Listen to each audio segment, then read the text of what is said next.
Hi guys, how you all doing? Now I'm sure you're aware that it's been the Geneva Motor Show this week, and I thought I'd take you of a tour of it so you don't have to leave the comfort of your computer and you can still see all the cars. Now I'm going to reveal in this video my star of the show and pretty much every car that was there. But to tell you the truth, the day didn't get off to a great start. I was staying up in the Alps, and when I woke up in the morning about 6 o'clock, there was snow everywhere. I thought I was going to be stranded. Fortunately, I was in a BMW 520D X-Drive on winter tyres, and so managed to make it down the mountain safely. I managed to get to the show for about 7:30 a.m, so pretty early, but already there was still plenty of people there. And I'm going to head down into the press centre, and hopefully there's going to be some seats, because it can get quite busy very early on, so let's see.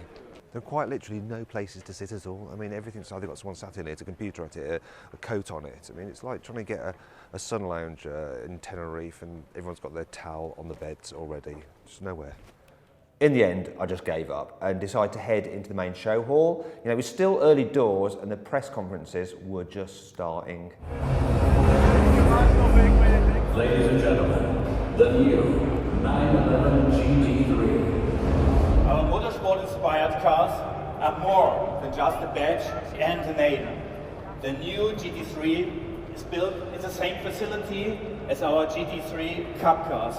I couldn't get anywhere near that blooming Porsche stand. It was totally rammed, so I decided to get a quick bite to eat, and I found some German Weiss sausage, which was a bit weird, but still quite nice, and then headed to another manufacturer's stand, which had already done its press conference, and can you guess which one that was? Yeah, Audi. Likes to do things first. So this new RS5 gets a 2.9 V6 petrol engine. It's got two turbos on it, and it's got 450 horsepower, which is exactly the same as the old RS5. The interesting thing is, though, that it's got 600 newton meters of torque. That's up 170 newton meters. The old car used to have 430. So quite a big leap in pulling power. I'm not actually the biggest fan of how the new A5 looks. I think it's a bit tame, but they've done a good job on the RS5, I think, of like sprucing it up a bit, making it a bit more exciting. I'll see if I can get into this thing. I'm not sure whether you can get in it. Let's see, it might be open, might not be. There we go. Have a look inside. Yeah, that carbon fibre is bound to be an option. It costs a blooming shed load, no doubt. It's got the RS seats in it. I think these will be an option as well. They're hard backed. But it's very much looking very A5-ish, but with those RS upgrades, RS mats, big aluminium pedals, flat bottom steering wheel, Alcantara on it. Even Alcantara on here, which is quite cool. Look, and the gear selector. This is interesting though. Got a carbon fibre roof. This one's on carbon ceramics. You can see there. Needless to say, all that carbon stuff on the car I saw was all optional extras. I mean, they do that on show stands to try and show off all the kit you can get on the car. I mean, fair enough. I also saw another car on the Audi stand. It was the Q8 Sport concept. Now, I'm not normally a fan of concept cars because they're just like some teas that you're never going to see, but this one will actually spawn a real production car. Now, I was just talking to a guy at Audi and he's saying that, yeah, lots of the panels look a bit concepty like this stuff, but the sheet metal is what's going to happen with the production car, the Q8, when it goes on sale. Now, have a look inside the cabin.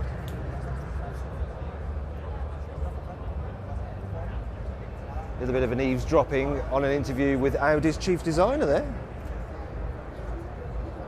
Look at the front of it, it's pretty blooming bold. Oh my God. Look at that. Just when you thought an Audi grille couldn't get any bigger, they managed to make it huge. After the Audi stand, I went and checked out the Ford stand to see the new Fiesta ST, which has a 3-cylinder 1.5 litre turbo with 200 horsepower. And I thought, you know, for a hot Ford, it looked a little bit tame. Then I moved on to the Jaguar and Land Rover stand. I saw an orange I-Pace. I actually saw the original I-Pace when they first unveiled it in LA, but this one was much brighter. Wow. I also had another look at the Range Rover Velar, and I'd seen that the week before at a special unveiling in London, but hadn't been able to get anywhere near the car. And this time I could actually have a look in to see the 2-screen infotainment system, which was pretty impressive. I did have to force some journalists out the way though, but that's just the way it is at the Geneva Motor Show. By this time, the Porsche stand had actually cleared, so I could get and have a look at their cars. Now, one of them was the new GT3 911. So it's got a naturally aspirated engine, which is good because most Porsches are now turbo. It's got 500 horsepower and Unlike the old GT3, you can get it with a manual gearbox, but that wasn't actually the car I was most interested in. This Porsche Panamera Sport Turismo just looks way better than the normal Panamera. That state-like rear really does work. The problem with the normal Panamera is the fact that they're trying to make it look like a 911 at the back end, and the shape, it's too long for that, guys. But yeah, this is lovely. Look at this poor guy trying to do a piece to camera. All and sundry just getting in the way. Tell you what, it's a blooming nightmare filming at motor shows. Now, one of the good things about a motor show, and Geneva in particular, because it's quite small, is that you can go from looking at a luxury limousine to a small super mini and then to some crazy hypercar, all within just a few steps. Now here's a really interesting car, the Pagani Huayra Roadster. I mean, look at that. Absolutely adore the detail on this car. You can actually see the carbon fibre through the lacquer. It's a blue carbon fibre. I mean, the attention to detail on this thing is incredible. I've just been listening to the conversation of this guy here actually. So he's a prospective buyer. Check out his shoes. Now that chap, he didn't just have wacky shoes, he also had a rather interesting bag, which was made by Bugatti. Now, I bet that wasn't cheap. You actually get to see some really interesting people at motor shows, and I saw another one on the Peugeot stand. It was Gilles Vidal, their head of design, and he was inside their new Instinct concept, but you know, that's a concept. It's never going to be made, so I decided to go see a car which you can actually buy, and that was on the BMW stand. The only car that BMW is showing at the Geneva Motor Show is this, the 5 Series Touring. There you go, have a look at it. Now I'd probably buy it over the 5 Series Saloon, which I really like, but the added practicality of this would be very, very useful. Now some stands are harder to get on than others. Ferrari, for instance. There's always a massive queue, especially when they've got a new car to show off, such as the 812 Superfast, and yeah, it can be really difficult to get on the Ferrari stand. Fortunately, I had a bit of luck. It's never easy to get on a Ferrari stand, but that was surprisingly simple. Thankfully, I managed to spot the UKPR quite early on, so there wasn't too much hanging around. But yes, they're very selective about who gets on here. Now, you wouldn't think that they'd let a boy from Warsaw anywhere near a brand new Ferrari, but they did. Still, I needed to be brought back down to earth and find something I could actually afford. Oh look, it's the new Kia Picanto. Let's have a look at this. Actually looks a decent size. You know it's going to be cheap, it's going to be cheerful, probably be all right to drive. I mean, look at that for a city car, it's all right for space in the back, that is. Blimey. Press every button you can, my friend, press them all. It's so funny that people do that. There we go, the Picanto. Have a look at it over there. Being filmed by my cameraman, Jack. Oh, look at him work. I always feel a little bit sorry for cameramen at motor shows because people are constantly getting in your way. Flip side though, they always have cool cars to film, such as the new McLaren 720S. That car is going to set you back £235,000, but you know, it can do 212 miles an hour. But if it's an expensive car you want, how about Aston Martin's new F1 car for the road, which they built in conjunction with Red Bull. Now at the show, they actually said it was going to be called the Valkyrie. For those who want a sports car that's a bit more attainable, there were a few on show. The Alpine A10, Renault's little sports car. In fact, it's launching the whole new brand. Looks really nice in white. Now, one of the great things about the Geneva Motor Show is that you can be looking at a sports car, then turn around and be faced with a car that your mother would probably buy. And right next to the Alpine stand was the Nissan stand where they had the revised Qashqai. Now, they've changed the front of it and the back of it, but other than that, it's pretty much the same as before, which could pose a problem when Peugeot are doing things that look super cool, like the 3008. And that brings me on to French SUVs. Through here's a car that I've really been looking forward to see. It's the DS7 Crossback. So this thing, it's going to be a 5-seater only, and it's basically PSA going for the likes of the Mercedes GLC, the Audi Q5. The back end does look a little bit like the GLC to me, if I'm brutally honest. In fact, it's a bit like a GLC crossed with a Renault. What do you reckon? Do you see that, or is it just me? It's very bold as I'm doing this, you know. It's the kind of thing that's either going to take off or, well, just basically prove that people don't want premium French brands. We shall see. I actually wanted to film inside the car so I could show you guys what it looks like, but that car was locked. However, I found another one just round the corner, but it was actually being occupied by people doing an interview. I mean, trying to do an interview in a car on show day. I mean, that's just insane. It's never going to work. Right, let's see if we can have a quick glance inside this car. I'm not sure if you can see. Can you see through the window? Wow, look at the size of that screen. It is massive. What can we see? Good thing about an Osmo. If possible, just 1 minute more, because we have people coming inside during the interview, so it's not. Basically, people are fighting over this car, which is a good sign. It's a good sign. But yeah, it's really hard to do stuff at a motor show. Everyone wants a piece of the action, don't they? Everyone wants to get their story. Another thing about motor shows is that you soon run out of time if you're filming, and there's quite a few cars that I didn't actually get to see, such as the Volkswagen Arteon, which actually looks pretty cool. There's a Seat Ibiza, the new Suzuki Swift, which I like the Suzuki Swift. I think this is going to be a really good car. And things like the Mitsubishi Eclipse, which will be a rival to the Nissan Qashqai, the Subaru XV. Now, I didn't drive the old XV, and I didn't even get to see this new one either. There's also the Vauxhall, Opel Grand Sport, but it doesn't really matter that I missed that because I'm actually going to be driving it next week.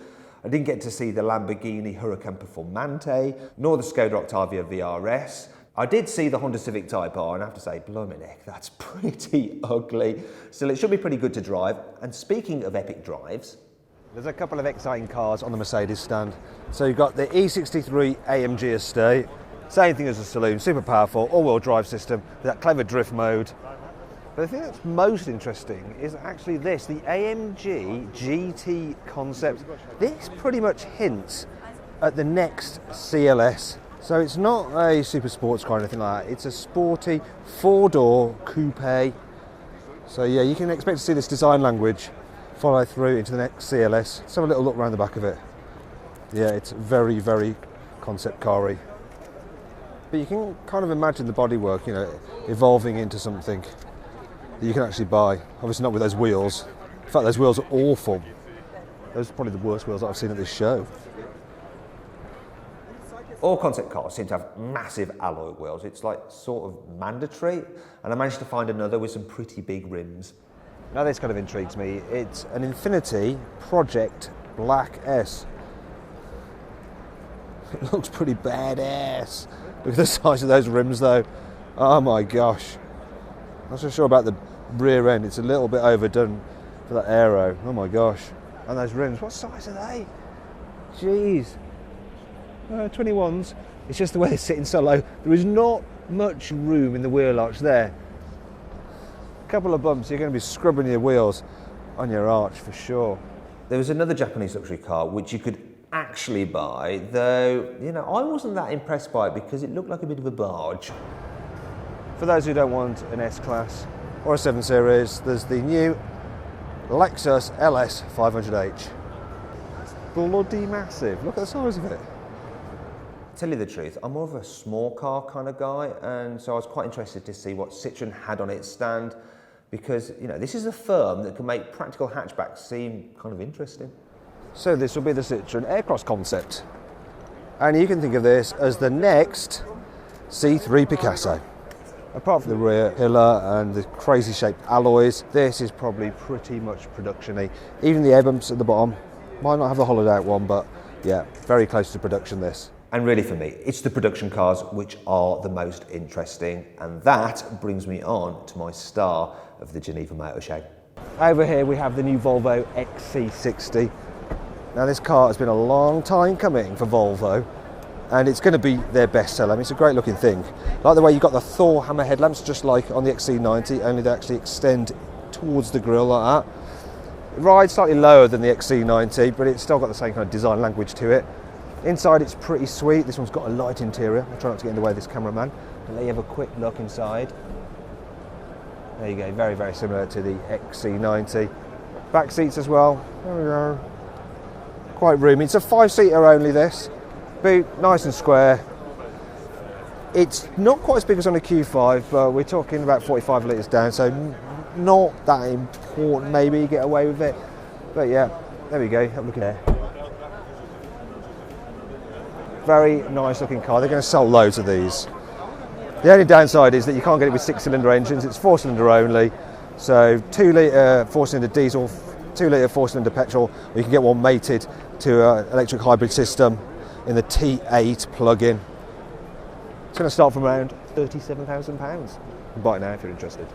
Now if you click up there, you can compare offers on the new Volvo and any new car for that matter at carwow.co.uk. Anyway, that's the end of my Geneva Motor Show roundup. I hope you enjoyed it, and let me know which was your favourite car in the comments box below. If you enjoyed this video, please like it and share it, and click on our logo to subscribe to the channel. Also click on the video windows to see more of our great videos.